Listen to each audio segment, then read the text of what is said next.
Welcome to this second part of the interview with Doreen Appiah, a Ghanaian student at Bowling Green State University studying mathematics, a master's degree in mathematics.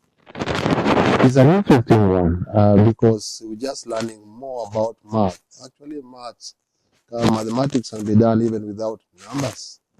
Well, you had it. This is an inspirational story.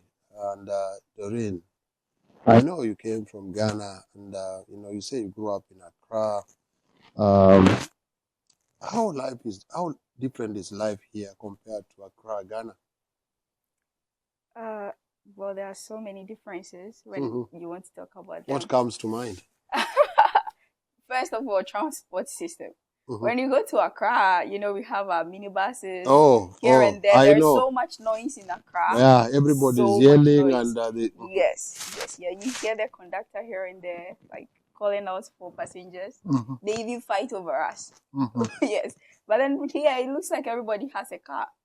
There you go. Or there are trains here and there. Yeah, so that is one thing. The food, yes. The food. Oh, but back in Accra, you can just go out there, buy any food that you want. Street food is Street food. Yeah, oh my God, they are so very tasty. Yeah.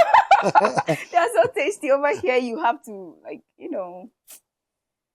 cook by yourself or go to the restaurant and eat the American food. But despite that, you are really determined to succeed, right? True. 100%. 100%. 100%. Just like the way your lowest score wasn't supposed to be below 100%. For that particular teacher, I wish to meet him again. What was his name? Well, Cameron. Cameron? Yeah. What was Sir Cameron. That is Sir Cameron. Cameron. Sir Cameron, yeah. He used to beat me. He would give me a circle to stand in, touch my toes for 99%. I tell you. Wow. Yeah. Sir Cameron, if you are watching, we do not know whether you traumatized Doreen Appiah or you inspired her, because she's now in the United States doing a master's degree in mathematics. She's still going strong. She's still excelling in it, and she's not stopping yet. What do you want to do? What if you get your master's? Well, as I kept taking the next math course, I think I should mention this first. Before I went to the uni, I met a man who decided to give me the scholarship to go to uni. Oh. He paid for my full 4 years of studies in the university. So you had a full ride scholarship in Accra? The school is actually in Kumasi. Oh, the school is not in Accra? It's not in Accra, it's in Kumasi. Like 5 to 6 hours. Which school was that? Kwame Nkrumah University of Science. Oh, Kwame Nkrumah is in Kumasi, not Accra. Yeah. Not Accra. Wow. So I owe it to him from the start. He's the one that gave me this opportunity to travel this far. What is his name? I call him Mr. Hope. Mr. Hope? Yes, I call him Mr. Hope. He's the CEO for Quality Links and Assurance, yeah. And also Calens Solution. It's a tech company that deals with programming and stuff like that. What company is that? Calens Solutions. Calens Solutions. He actually gave me opportunity to intern there after my first year. So you worked for Calens Solutions in Accra or Kumasi? Calens Solution is in Accra. Calens Solutions in Accra. Yeah. He's still the CEO? Yes, he's the owner. I think he's a Nigerian. I didn't really have so much encounter with him. Oh, but because there was someone in the middle of us that I need to communicate to him through the guy. So anytime I need to meet him, I just pass my message to the intermediary, and then whatever I need is given to me. So I was given school fees. My checks are always ready and on time. Sometimes I get food as well. So I owe it all to him because he helped me to gain the foundation that I got from Kwame Nkrumah University of Science. What is his name again? Mr. Hope. And the scholarship That is his real name?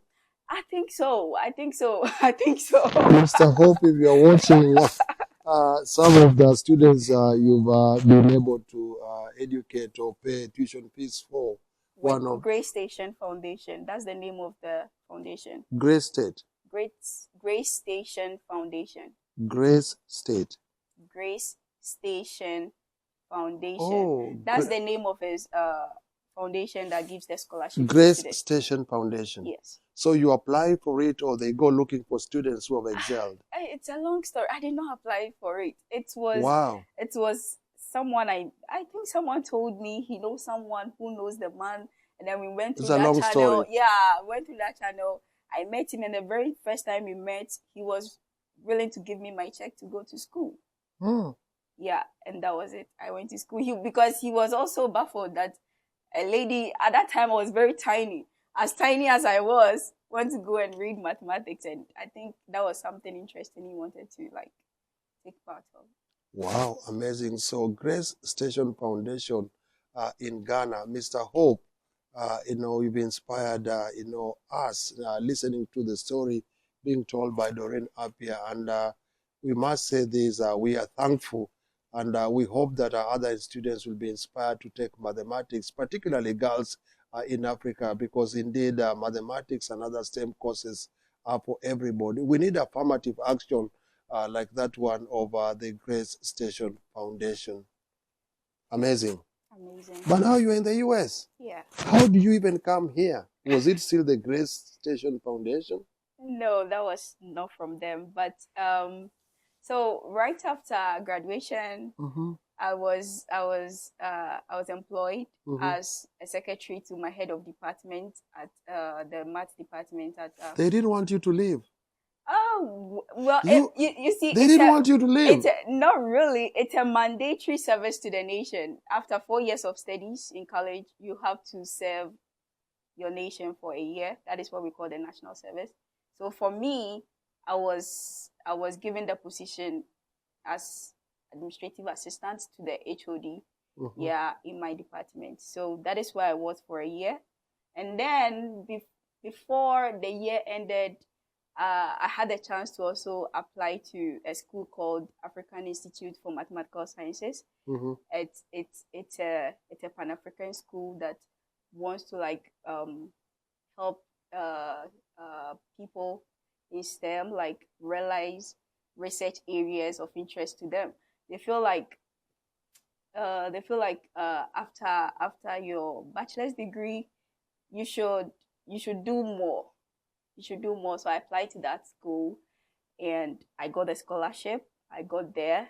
It's a 10-month long program that has to do with pure math, climate science, physics, and whatnot. So I was there, rigorous, and it's a very hard training, but we went through it. So I already have a master's. Hard. I don't think it was hard for you. It was. I tell you, I cried every day. I cried every day. You are laughing all the time. I mean, I don't want you to cry, but you have a very affable and amiable personality. Which is really impressive because you speak of these experiences, some of which may have been painful, but you speak about them so smoothly, which is inspiring, should be inspiring to other girls as well. Sure. So you got a master's from there? Yes, I have a master's in mathematical sciences from Ghana. Wow. You already have a master's, so why come do another master's in the US?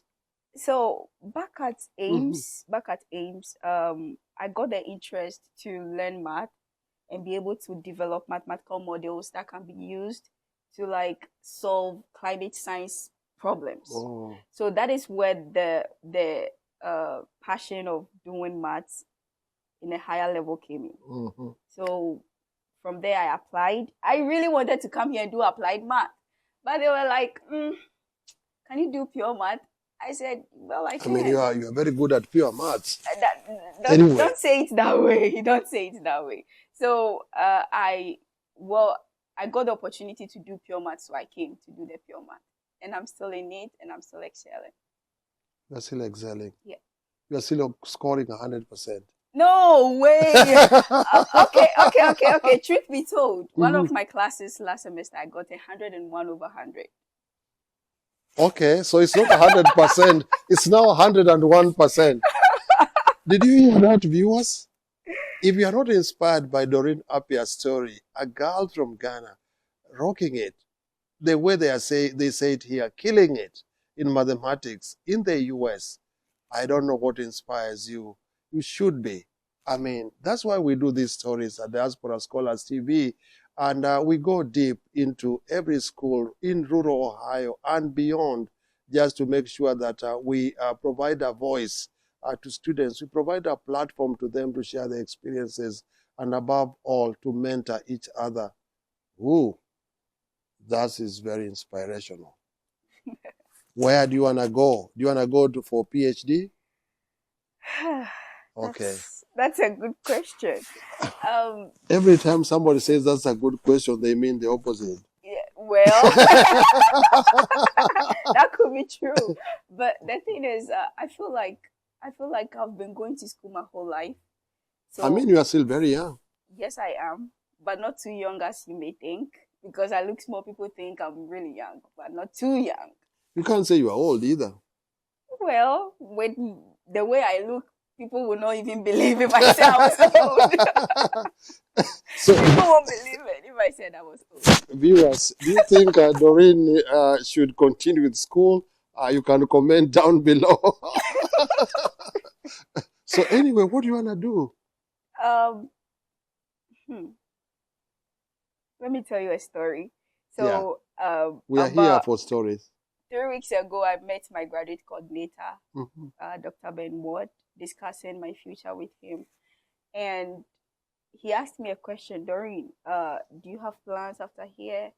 And I'm like, I'm confused, Prof. I'm so confused because the program I'm studying does not really direct me to a specific place that I would want to, like, after graduation, I'm going here. If not for PhD, which everyone is sure of, if you want to really go into the job market with mathematics, you do not have a direct path of where you want to really enter. So he was like, even me, I didn't know what to do. I just kept taking the next math course, and now I'm here. Yeah, so I felt like I wasn't alone. I wasn't really alone because reading maths is difficult. From the onset, we were told with maths you can do anything and everything. So for me, in my mind, I know that after graduation, any position at all, I could really take up that role. So I have not really sat down to think, maybe I should be a data scientist. Maybe I should do a data analyst. Maybe I should do this. And also I have a certificate in business management. So okay. I have, Maybe you should go for business management, maybe. Well, it's possible. You think in the abstract.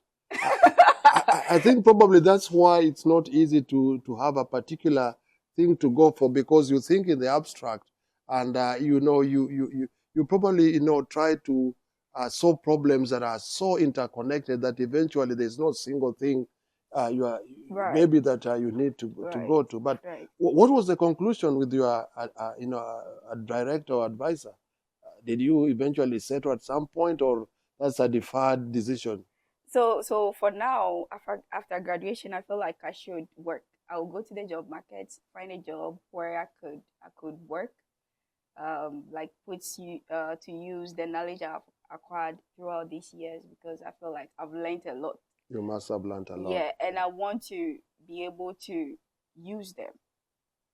So yeah, basically after by use them, you mean you want to be able to get the utility value of your efforts, at least in a job, to earn, an income, not rely on a stipend, and literally, move other pieces of your life. My mom said, Doreen, not anymore. You can't go to school right after this again, because she kept asking. When I finished Ames, she was like, so have you gotten a job? I said, no, I want to go back to school. She said, Jesus, God, why? Doreen, get a job. You are a woman. And I'm like, Mom, I know I'm a woman, but I feel like I want to learn more. And that is an African mother's advice. Yes. So now I think it's good enough for me to like earn an income. Before, I will go back to school if necessary. You're watching Diaspora Scholars TV, where we bring you these stories. This is the story of Doreen Appiah.